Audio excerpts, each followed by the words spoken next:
Arc 6, Chapter 34. Coming out of the convenience store, there was a wondrous world. Original credit for this translation goes entirely to Translation Chicken and his team. Natsuki Subaru had been born into the lax educational environment of Heisei-era Japan. If the whole story of the entire 17 years of his life were to be told, it would probably take all 17 years to do it. So, with those parts omitted, a brief explanation of his current position would be along the lines of a third-year high school hikikomori one. Or, in a little more detail, it would be a hopeless shit who goes against his parents' expectations and shuts himself in his own shell at a time when exams are coming up. There were no particular reasons for him to withdraw himself. One ordinary weekday, the thought just occurred to him that it would be a pain to get up that day, and from there, his absenteeism was underway. Slipping further and further like this, he took more and more voluntary leaves from school, and before he knew it, he had become a shut-in who made his parents cry. Day after day, he spent in indulgent slothfulness, cutting off all communication, submerging himself in the internet, Subaru. In the end, I got summoned to a parallel world, Stranger. Subaru. While he was busy muttering to himself and trying hard to organize some understanding of the current situation, two white hands grabbed onto Subaru's cheeks. Looking up, in front of his eyes, there was the beautiful silver-haired girl who had done so. Honestly, a very beautiful girl, with long silver hair that gleamed like the moonlight and amethyst eyes like embedded gemstones. Her long lashes were trembling as she gazed at him with a worried gaze that took her beauty beyond the natural order of the world, such that it gave him the illusion that he was seeing some divine art piece, magnificent enough to make all the artists of the world give up their brushes. And then there was the question, why would such a beautiful girl be squeezing his face in a close enough range that they could feel each other's breaths, letting out a hum? Her smell was super nice. Stranger. Subaru. Subaru. Yes, I'm Natsuki Subaru. His name being called once again by that voice like the ring of a silver chime, Subaru spasmed out a tense smile in reply. Not just his face, but even his voice was quaking, and it wasn't entirely clear whether that could be called a smile. And for reasons Subaru could not understand, this girl seemed to be especially close to him. Otherwise, she wouldn't be talking and staring at him in such a super close distance like this. Stranger. Subaru, everything all right. Sorry, but you're acting a little strange. Subaru, strange? What, like my eyes or something like that? Stranger. Ooh, not that. Your eyes are still really scary looking like usual, I guess it's nothing. Subaru. My eyes are usually really scary looking. Trying to calm himself down by joking around a bit, he instead got hit by that totally unexpected comment. Watching Subaru recoil from that remark, the gorgeous girl stuck out her tongue a little with, "You're always like this." So cute. What's going on with this girl? Why does she seem so terribly close to me? And just, what did she mean by always like this, and acting so worried, stranger? Emilia, you might have come to that conclusion too rashly, in fact. Something does seem off, I suppose. Stranger. But Subaru's eyes just always look like that, I think. Stranger. I'm not talking about Subaru's scary eyes right now. In fact, I don't really care if his eyes look scary, I suppose. Subaru, what's with this about my eyes being scary looking? It's a bad hobby to be picking on other people's weak points, you know. What's with you people? No, I mean, you two are kinda cute and all, propping himself up with great force.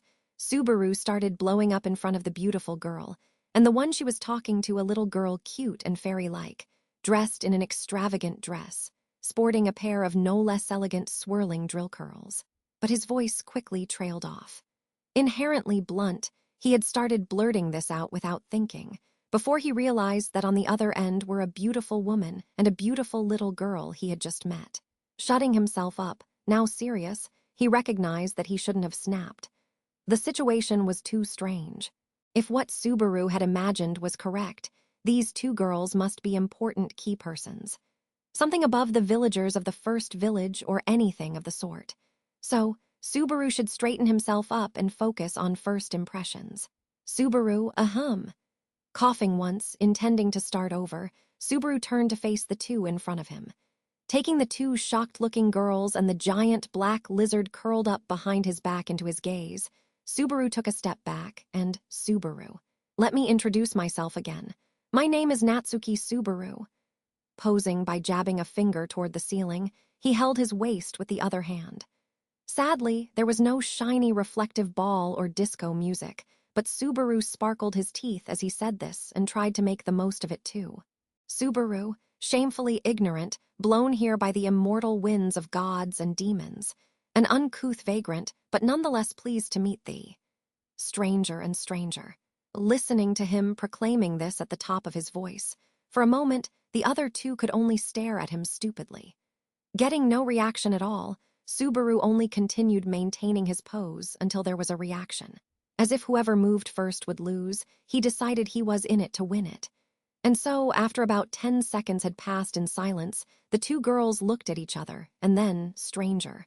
Well, but we already know you, right? Stranger. This is way too late for self-introductions, in fact. Subaru, Yuea. And just like that, yanked out of his high-spirited self-introduction, his thoughts spilled out into that groan. It was only a little later when the seriousness of the situation became apparent. He was rather proud of that self-introduction, but seeing the way it was received, Subaru couldn't help but bend his neck. But after hearing about the situation again from the two girls, it was clear why they had been so surprised. Subaru and the girls' memories were different. While Subaru was supposed to be meeting them for the first time, they already knew who Subaru was. Of course, there were no such memories on Subaru's side. So then, stranger, in other words, Subaru, you don't remember anything. About this tower, about what happened in Pristella, and even about Ram and Beatrice, and about me too. Subaru, yeah, that seems to be yes. Stranger. Seeing Subaru with his knees neatly folded and stuttering out his reply, the beautiful girl widened her eyes. The sight of her pupils violently trembling sent a sense of intense guilt into Subaru's heart. But she was not the only one who was shocked by Subaru's reply. Stranger, your memories are gone. No way, there's no way that could happen. Muttering this in a whisper was the pale-faced little girl, even more confused than the pretty girl. The younger girl had not been spared from the shock. As Subaru sat on the side of the bed of ivy, the little girl, sitting beside him, was softly tugging on his sleeve. Seeing her delicate fingers lightly trembling, Subaru's heart ached. Subaru. Facing the two girls, shocked and lost in front of him, Subaru attempted to think of something to say, but unfortunately, nothing came to him. Honestly, so much cold water had been dumped on him at once that it would have been enough for him to drown in it. Initially, what Subaru thought had happened to him had been just getting summoned to a parallel world.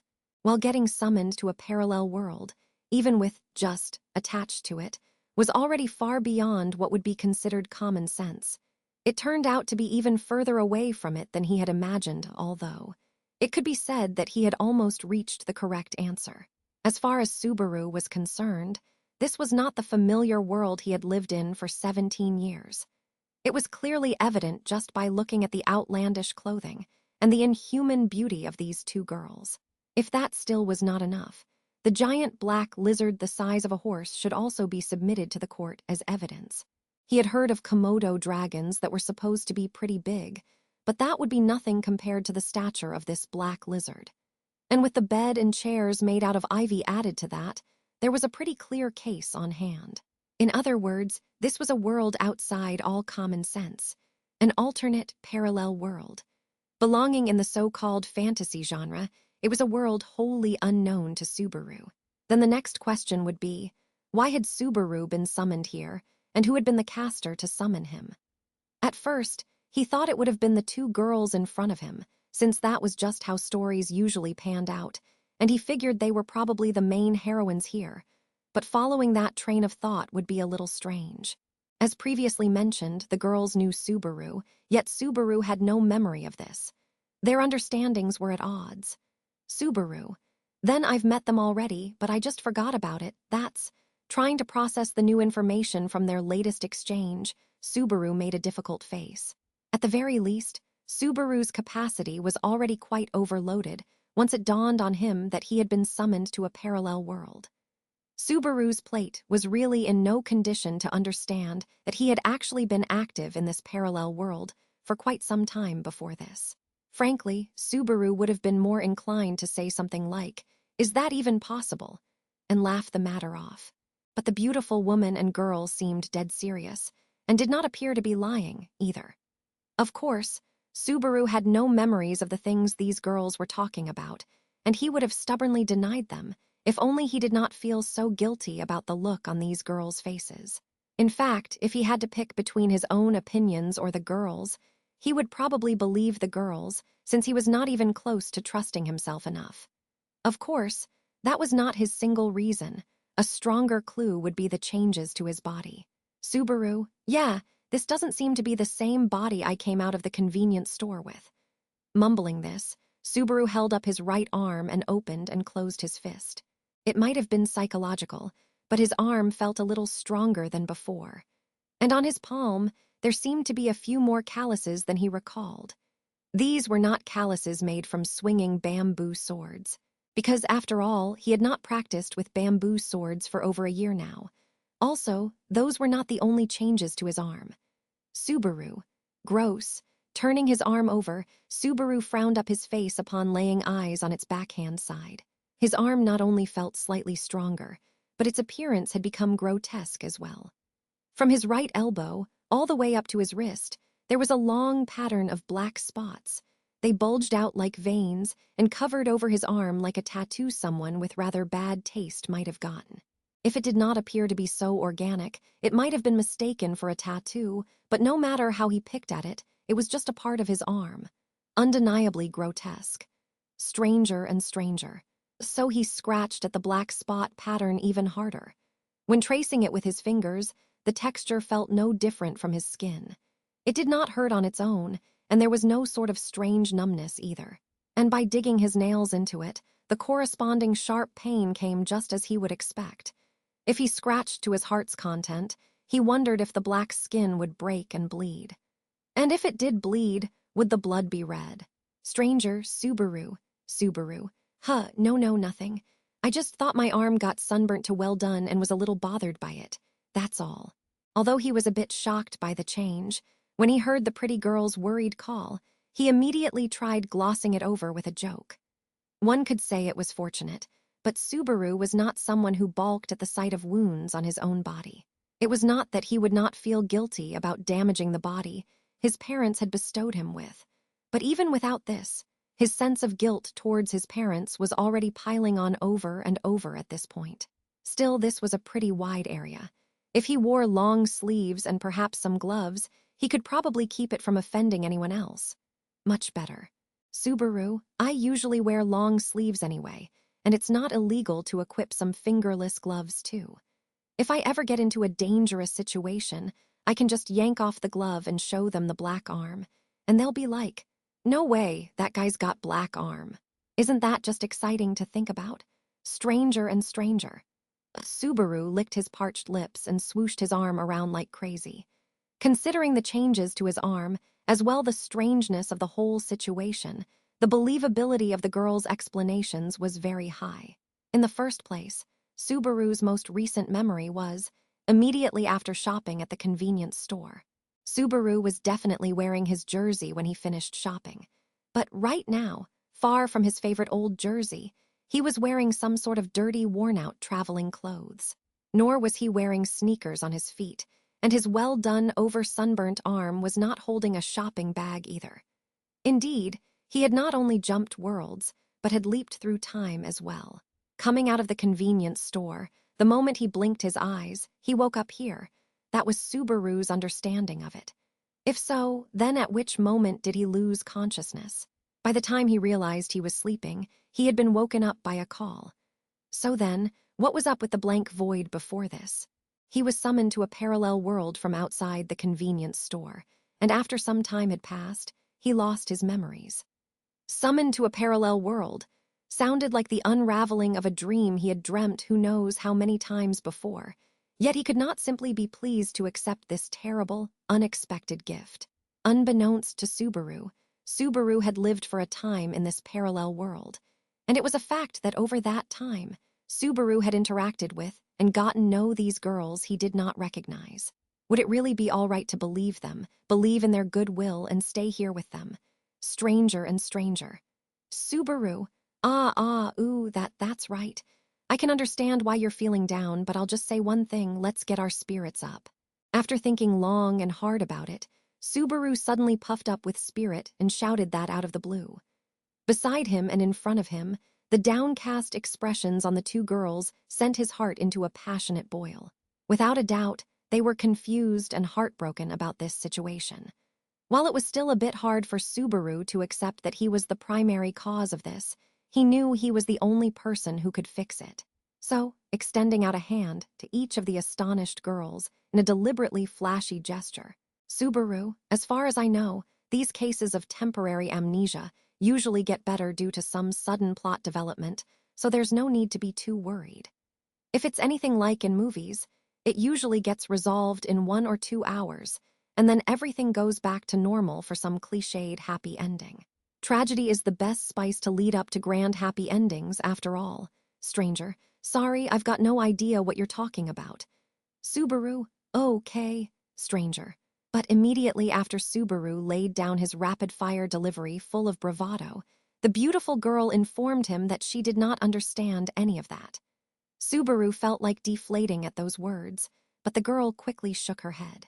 And then, lightly scratching the corner of her eye, with a sudden smile. Subaru is still Subaru, after all, I'm relieved. Subaru, is that right? If you say that, then I guess I feel a little bit relieved as well, stranger. Subaru. What did you suddenly do that for? With a vigorous cry, the gorgeous girl slammed her palms onto her own cheeks with a force that could not be overlooked. Clapping down with both hands at once, a crisp sound ringing out, the girl's cheeks turned bright red. Seeing Subaru thrown into complete disarray at the sight of that gesture, the pretty girl lightly shook her head, and stranger. There, I got my spirit back. Being like that is no good, is it? How could we keep making that troubled face when Subaru must be feeling even more troubled than we are? Subaru, she may not look like it, but this girl is crazy ferocious. Stranger. Quick, Beatrice too. With her cheeks still bright red, the pretty girl's dashing declaration stunned Subaru into a state of shock. And then, with the same fervor, the beautiful girl called to the now petrified cute little girl sitting beside Subaru. In front of the pretty girl's intimidating presence, the little girl in a dress shriveled back a bit, but stranger. I'm shocked too, and I also understand the sadness. But right now, we have to think about the one who's taking this the hardest. We have to do something for him, don't we? Stranger. Betty is, stranger. The little girl closed her mouth, as if searching for what to say. Seeing her childlike indecision, the beautiful girl did not speak a thing, and only stared and awaited a response.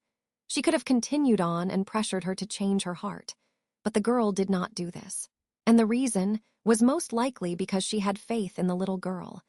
Unable to remember them, Subaru could not possibly understand the trust that existed between these two. Stranger. Subaru must be very distraught right now, I suppose. Subaru. Well, I didn't really say that. Making an ultra-small effort to salvage some dignity, Subaru quibbled. But seeing that the little girl had not been convinced by this, Subaru ended up scratching his head, and Subaru, honestly, yeah. Yes, I want you to please help me. Stranger. After being pushed into a corner, he admitted to the true state of his mind. Seeing this, the little girl's eyes widened. In her thin, pale blue eyes were a pair of the strangest pupils. For some reason, they appeared to be the wings of butterflies to Subaru. Stranger, ugh, just really. Subaru is just the most hopeless contractor in the world, in fact. The next moment, as if those butterfly wings had fluttered up a tornado, the little girl's attitude took a 180-degree turn. Crossing her short arms, the little girl yelled out in an exacerbated voice. Seeing her like this, the beautiful girl smiled, and Subaru's shoulders jumped up. And then, pointing a finger directly at Subaru's nose. Stranger, all the time, you're just throwing up all sorts of trouble to annoy Betty, I suppose. If you don't stop it with these sloppy, irresponsible shenanigans, even Betty is not going to love you anymore, in fact. Subaru. Then, that means, stranger. But since you're sincerely begging for Betty's help, I'll let this one go, I suppose, At any rate, without Betty, Subaru will just be a hopeless, lonely wimp who can't go on living, in fact. Subaru. Did you have to put it like that? The incredible rate at which the little girl escalated the conversation knocked Subaru straight into shell shock. Without this girl, would he really get so lonely that he could not go on living anymore? How exaggerated could it get? Stranger, HMPH, even if you tell me you've forgotten, I'll make you remember. I suppose Betty's contractor is just an annoying, noisy man who, no matter what happens, will never fade to sepia in my reminiscences or anything like that, in fact. Subaru. There was a lot in there I didn't understand, but was all that supposed to be talking about me? Setting, contractor, or whatever words he felt like he could not ignore, aside, the downcast expression on the little girl's face seemed to have lifted. And so, he decided to resist the urge to object for now. Frankly, it was still quite difficult for Subaru to just calmly accept the current situation.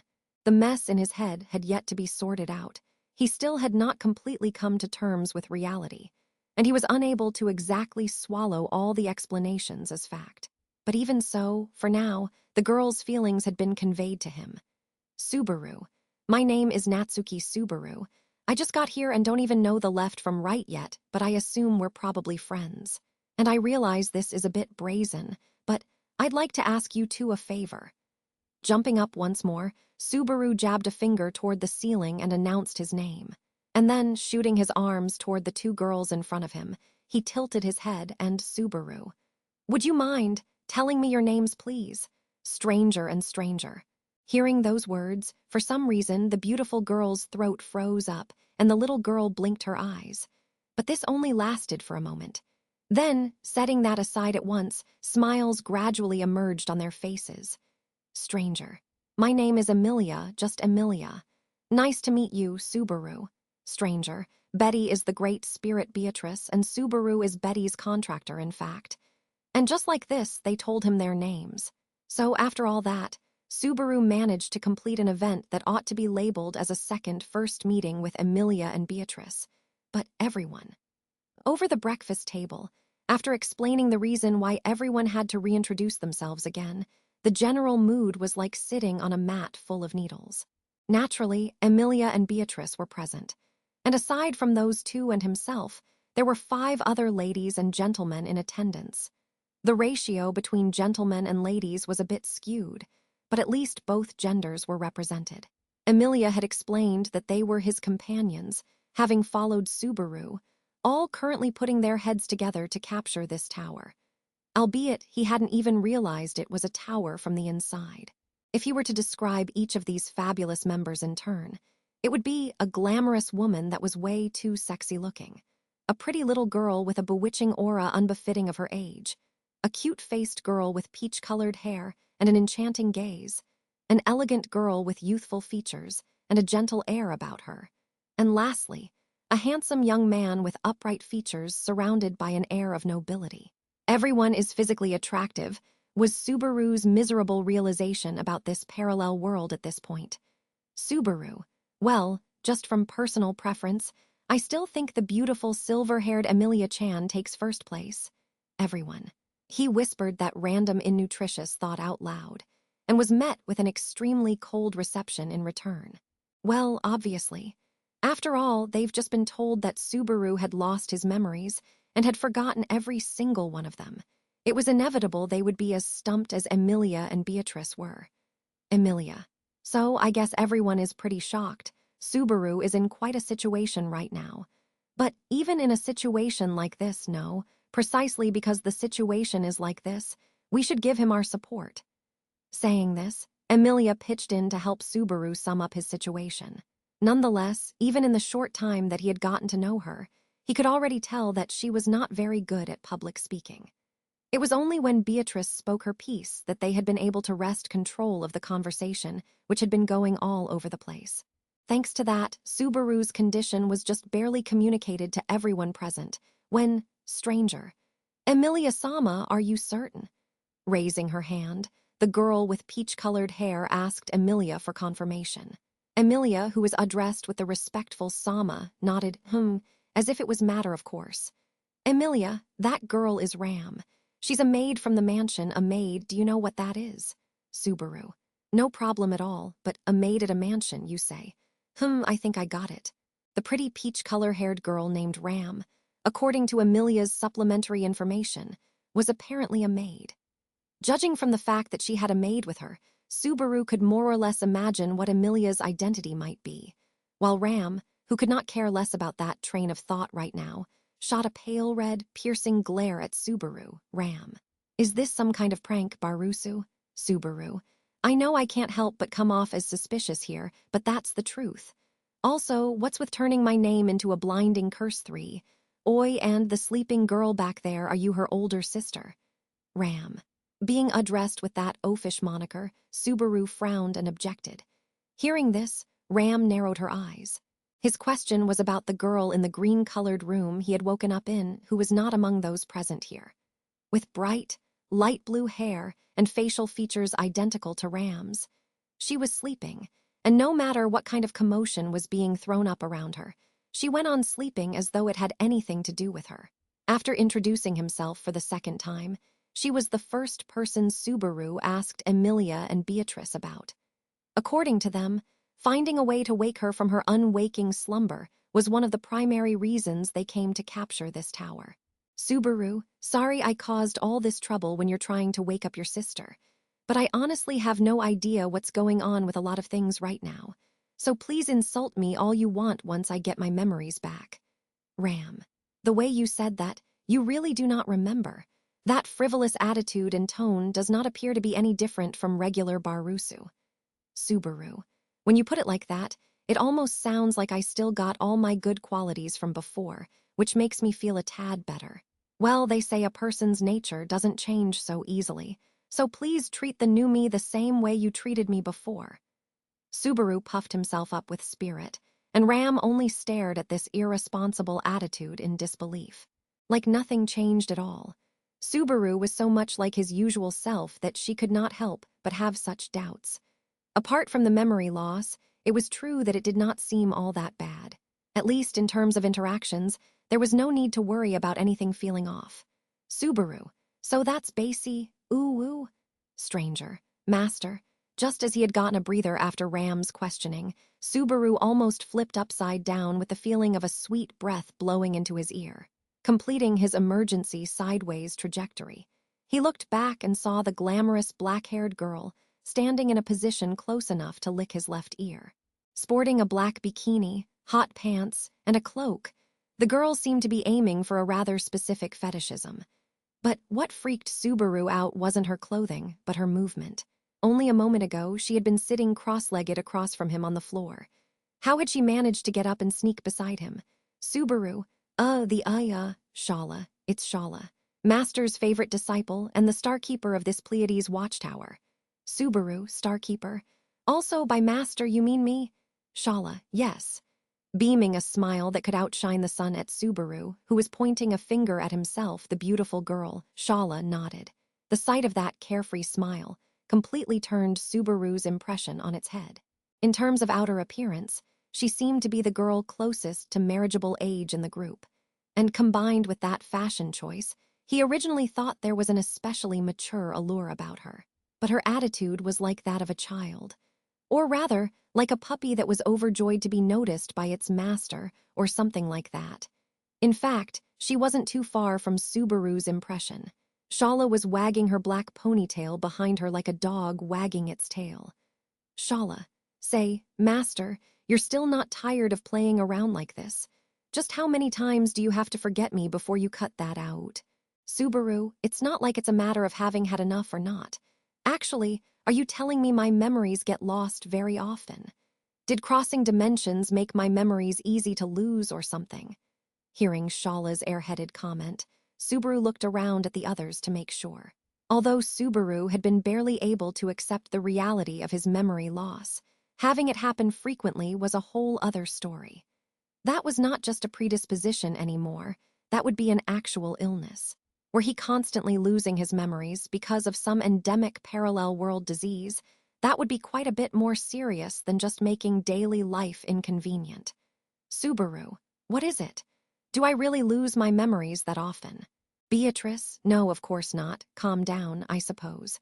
Shala, don't make Subaru more confused than he already is, in fact. He's just finally settled down too. Holding Subaru's left hand, Beatrice, who had been sitting beside him all along, sighed.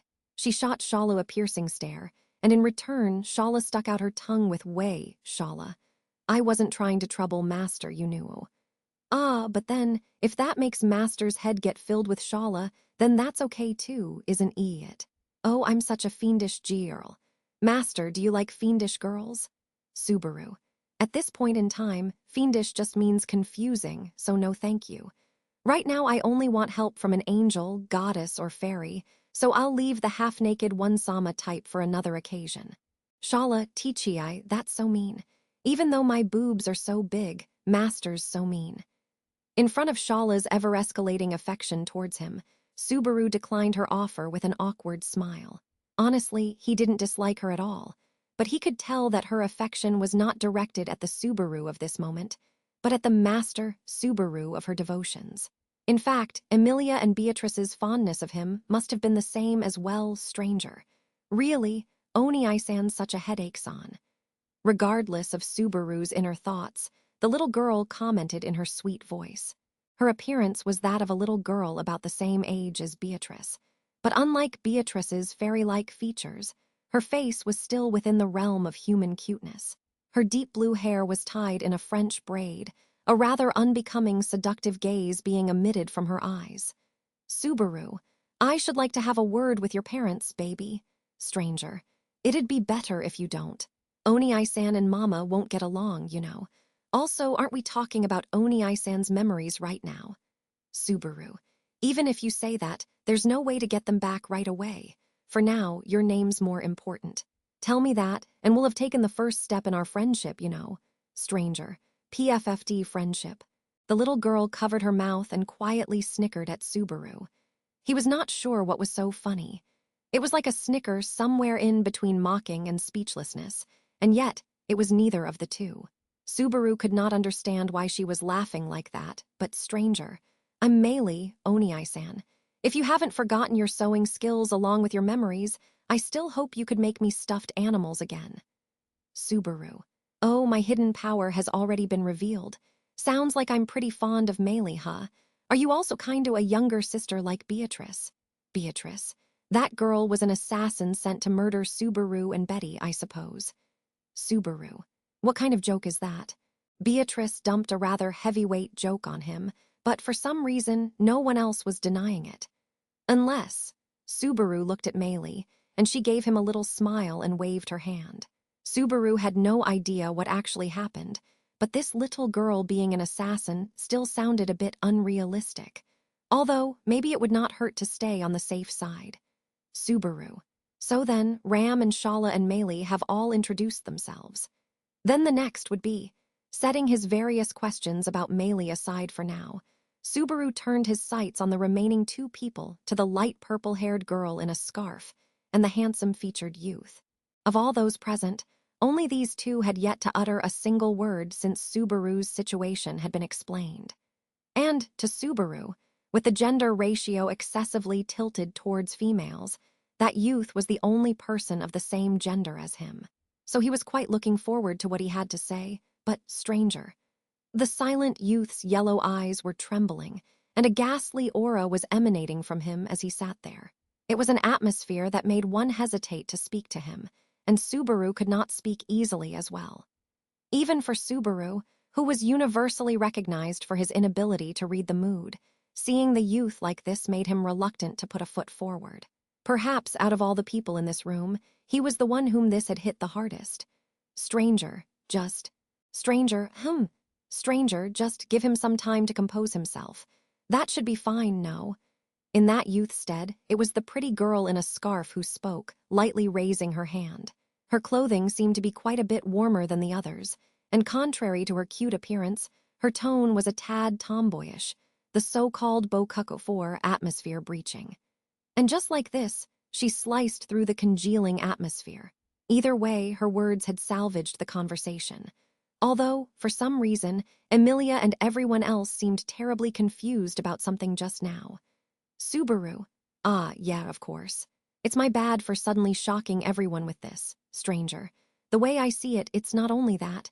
Subaru, oh, it's a bokuko. So this girl who gave off the impression of a bokuko actually did refer to herself with boku. With a thoughtful expression, the girl fiddled with her scarf and smiled bitterly at Subaru's words, stranger. For now, you may call me Anastasia. In fact, were it not for your shocking revelation, it would have been me in your position, making a shocking revelation of my own. But it seems there has been a mix-up. Subaru. A shocking revelation, huh?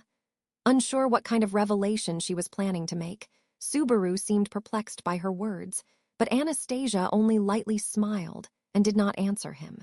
All the while, watching their exchange, the expressions on Emilia and Beatrice's faces also seemed as though they were puzzled by something.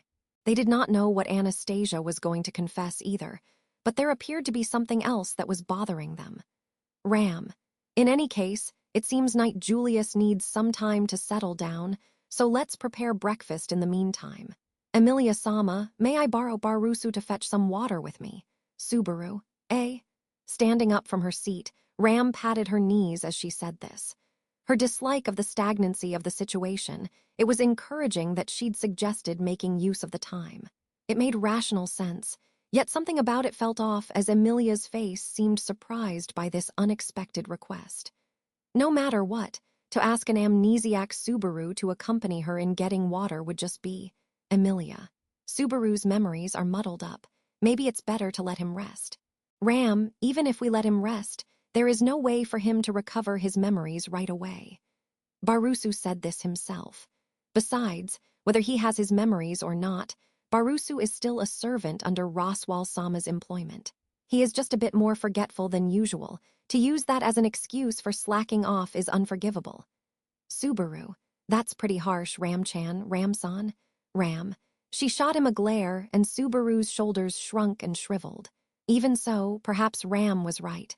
Although Subaru was currently in a difficult situation, he wouldn't feel comfortable being overly pampered because of it. Besides, Subaru. Watching the downcast youth supported by Anastasia, Subaru felt that he should not be at this place, at least until the youth had settled down. Or maybe it was because she noticed this that she wanted to bring Subaru out of the room. Subaru, if that's the case, I shouldn't underestimate you, Ram. Ram. Anyways, let's go, Barusu. I do not expect other capabilities from you, but at least you should have no problem drawing water. Emilia. Oh, then we could. Ram. If Barusu is too spoiled, it will not do him any good. Perhaps calling her name without any suffixes was the correct answer, since this time Ram did not object. Instead, she stopped Emilia, who wanted to come along.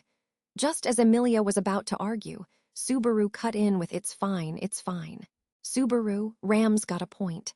Aside from what's in my brain, my body is fine, and I heard that I'm supposed to be a servant. Like a scullery boy. Seems like it, I guess, so in that case I should go draw some water and resume my duties. Emilia. Subaru, you're not a servant, you're my. Subaru, I'm your what? Unless, I'm your LLL lover or... Emilia. No, it's absolutely totally not that at all. Subaru. It's absolutely totally not that at all. Well, yeah, I guess. Breathing heavily through his nostrils, asking this full of hope, he had been immediately shot down by Emilia. She was definitely his type all the way, but this highborn flower was too far out of his reach. Memories or not, how could Subaru possibly hope to come within reach of such lovely petals? Subaru, anyways, don't mind me, go take care of your end. Hopefully by the time I come back, he'll feel a little better. Emilia. You're right, I understand. I'll try to talk to him somehow. Putting jokes aside, Subaru lowered his voice and whispered this to Emilia while pointing in the direction of the young man. The youth seemed to be exchanging words with Anastasia, but for some reason, he did not appear to be feeling any better. It would be great if Emilia and Beatrice could better his mood even slightly. Somehow, he felt that he should not expect Shala or Meili to be of much help in the matter. Subaru, by all means, I'm counting on Betty. I'll leave it to you, Contract Co. Beatrice, I'd prefer if you don't call me that, in fact. Subaru, really? Then just Beatrice. Beatrice, that's good enough for now, I suppose. Subaru can leave it to Betty, in fact. Still holding his hand, Beatrice slightly objected to what Subaru called her. Seeing her reaction, Subaru got the feeling that he had made the wrong choice in the end, but still did not know how to fix it. Then, Beatrice let go of Subaru's hand so he could go fetch water, and turned her eyes toward Ram, Beatrice. Older of the sisters, I'll entrust Subaru to you, I suppose. Ram, understood, but we are not going far. I doubt it will be dangerous. Beatrice, it was precisely in that kind of undangerous place that Subaru lost all his memories, in fact. Ram, good point. Subaru, ugh, can't argue with that at all. Listening to the exchange between Beatrice and Ram, Subaru was stuck with this unpleasant consensus. Just then, Emilia brought back a water bucket from the edge of the room. Handing the bucket to Subaru, Emilia, just go slowly with Ram and take your time. I'll try my best to calm him down before you get back. Subaru, all right, do your best. I'll leave it to you, Emilia-chan. Emilia, For just a moment, there was a pause before she replied, but Subaru did not pursue it. Having been beckoned by Ram to hurry up with a barusu, Subaru took the bucket in one hand and followed her out of the room. As he left, he stole a glance in the direction of the youth, but he still appeared to not be ready for conversation. Subaru, so, would it be all right if I ask what's that all about? Ram, you mean Knight Julius? That is quite cruel of you, Barusu. Subaru, it's cruel. Now only the two of them, while walking down the hallway side by side with Ram, Subaru asked about the youth in that room, who seemed to have been so shocked to the point of speechlessness. Ram's reply was that he was cruel, and he had picked up that the youth's name was Julius, a name that gave off quite a smart impression, he thought. Subaru, I guess we can leave him to Emilia and Beatrice. That's why you brought me out here, isn't it? It wasn't just to fetch water, right? Having put a little distance between the room and themselves, Subaru got straight to the point with Ram. Ram. Subaru, not talking, huh? I mean, I'm not saying that for sure. I could be wrong and it could turn out to be really super embarrassing for me maybe. Ram. Subaru. Unless it was really just to get water. If that's the case, please forget what I said. Now that I think about it, all that smug-faced, something must be up, was just totally cringy right now. Ram. Subaru. Thinking he had probably gotten it wrong, Subaru's face was starting to tense up from the lack of a response. But just as he was trying to find some way to smooth it over, Ram stopped in her tracks suddenly. Going ahead for 2 extra steps before realizing that she had stopped, Subaru stopped as well and turned around towards Ram. She lightly brushed her peach-colored hair and, Ram, enough, you may drop the tedious act now, Barusu. Then, with a slight tinge of anger in her crimson pupils, she spoke. Subaru, the act. Ram, that was the whole point of changing locations. You understand that, don't you? You did not have to make a girl so embarrassed, disgusting. Subaru, disgusting? Not understanding what she was trying to say, Subaru furrowed his brows. But in the meantime, Ram hugged her own elbows and shook her head at his stupid-looking expression. Ram, anyways, since this is Barusu, he must have come up some kind of half-assed plan again. Never mind the indiscreet Emilia-sama, the opposing faction Anastasia-sama, and the untrustworthy Shala. At least tell Ram what you are up to. That way, in case of emergency, it will be easier to coordinate. With that as the subtext, Ram plainly said this to Subaru. Receiving this, Subaru's eyes drifted for a bit, before bringing up his sable right arm and scratching hard at his black hair. Subaru, about that, Ram, what you said just now. It's not that I don't understand, but Ram, but... Subaru, sorry, but this is really not an act nor a prank nor anything. I really don't remember. Sorry I can't live up to your expectations. Ram, stubborn. Barusu always likes to go at it alone, but this time it concerns me as well. Ram has a stake in what happens to Rem, so I am afraid you have to let me in on this. Subaru, no, but I mean, who was being stubborn here? Subaru felt himself at a loss with Ram insisting like this. No doubt she could not accept the fact that he had lost his memories, but Subaru was at a complete loss seeing her so obstinate. In the end, how would pretending to lose his memories help capture this tower anyway? Ram. Even though Ram does not understand, if it's Barusu, Barusu always has a plan. So come clean with me. I will keep it secret. Subaru. although sharing a secret just between the two of us sounds enticing and all. She had no awareness of the details, but she was certain Subaru had a plan. The way Ram had stated so had brought him such surprise that he stood there stunned for a moment. But even if she questioned him with this flimsy logic, Subaru was unknowledgeable on how to reply. Come to think of it, she had said, if it's Subaru, just how much faith did she have in him? But while Subaru was busy being occupied with these thoughts, Ram, Barusu. Subaru, HM. Oi. Suddenly taking a step forward, Ram closed in and swung her arm, sending the bucket in Subaru's left hand flying. Metal struck upon the stone floor, the high-pitched noise echoing down the hallway. Shocked, Subaru was about to raise his voice to ask her why she did that. But Subaru, a hand clenched onto his collar, and by the time he noticed he had lost his footing, he was already pinned against the wall. Letting out a small cry at the pain of his back striking against the wall, Subaru realized it was because of the petite girl in front of him. He belatedly realized it, but he did not know what was the point of it. Subaru, what are you doing? Ram, tell me. If you do not cut this out, Ram also has some other ideas. Subaru, the hell are you talking about? Didn't I tell you I got nothing? I'm not lying to you. I faced with her quiet threat and use of violence, even Subaru's patience had reached its limit. How many times did he have to say it before she believed him? Just like this, he tried to grab of Ram's wrist that was clenching onto his collar when Ram, that is enough, spit it all out. Subaru. Hearing this up-close bark, Subaru's anger scattered away through his ears. Perhaps it was the shock, but it was not only that. There was shock. But after the shock of this sudden scream, he felt her strength falling away. But aside from this, there was still something else that stopped Subaru from acting. Ram. Spit it out? That voice was trembling terribly. Hearing this, even without his memories, Subaru nonetheless felt its impact.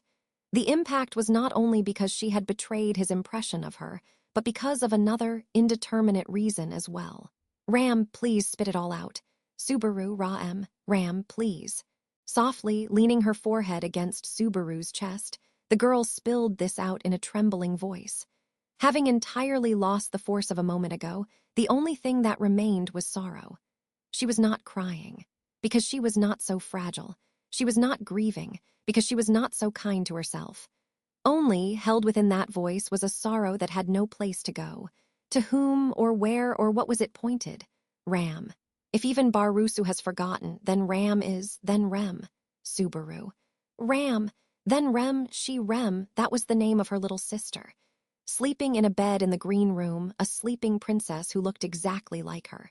That girl and her older sister in front of him, just what must have happened between Subaru and them. It was not something Subaru could imagine at this moment. All Subaru knew was that Ram was truly clinging onto something that Subaru had forgotten. Subaru, I'm sorry. His arms dropping, watching her as she pressed her forehead against his chest so he could not see her expression, Subaru quietly sent an apology her way. Was it an apology for what he had forgotten, or an apology because he could not answer her? It was certainly both, and some other emotions mixed in as well. Ram. Other than that, Ram did not speak further. Subaru did not speak any either. Only, feeling Ram grabbing tightly onto his shirt, he closed his eyes. Only the bucket that had rolled onto the floor was staring at the two, helplessly leaning against each other.